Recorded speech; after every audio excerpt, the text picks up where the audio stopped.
You will have many opportunities to reinvent yourself, and so so I think it's worthwhile taking risks and trying to do something you're really excited by. And if the first attempt you don't do it, you can try again, and things tend to work out in the long run. In Silicon Valley, part of the reason so many people start up a company is starting up a company and even having failed, you can wear it like a badge of honor, right? And I think that's important. Culturally, risk is rewarded.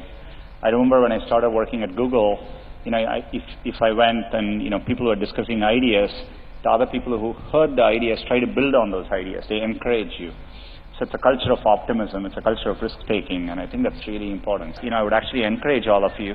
If at some point in your life, you have to work with people where you feel a bit insecure, right? That's essential, because that means you're working with people who are better than you and who are pushing you, right? And so I always encourage, if you actually feel very secure in what you do, that means you're doing something comfortable and you're not pushing yourself. When I see entrepreneurs here, they seem no different to me than the kind of people I meet in the Valley. So intrinsically, I think India can do the same kinds of things.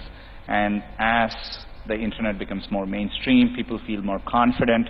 You have a much larger domestic market to tackle.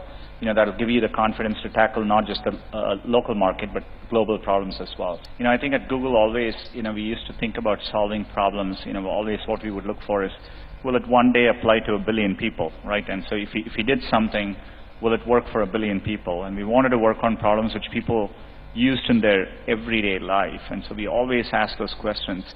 So everything we did, when we worked on even simple things like, at the time, Google Books, the approach was, what if we could scan all the books in the world and bring them online? And so there was an inherent assumption of scale in everything we taught, and so that really helped shape my thinking. If you look at the scale of Google, to do something, to do a product well, building the product is only one aspect of it, right? You want to be able to build it, you want to scale it, take it to market, how you take it to market, how do you market it, how do you sell it in certain cases, the end-to-end work that takes to make a product happen. It's a very cross-functional thing. So we hire people from all kinds of backgrounds. There are language majors at Google, people who have done history, people who have done business, commerce, and engineering. So I'm confident. In fact, a majority of people at Google probably don't have computer science as an undergrad background overall. So follow your dreams, and you can work wherever you want.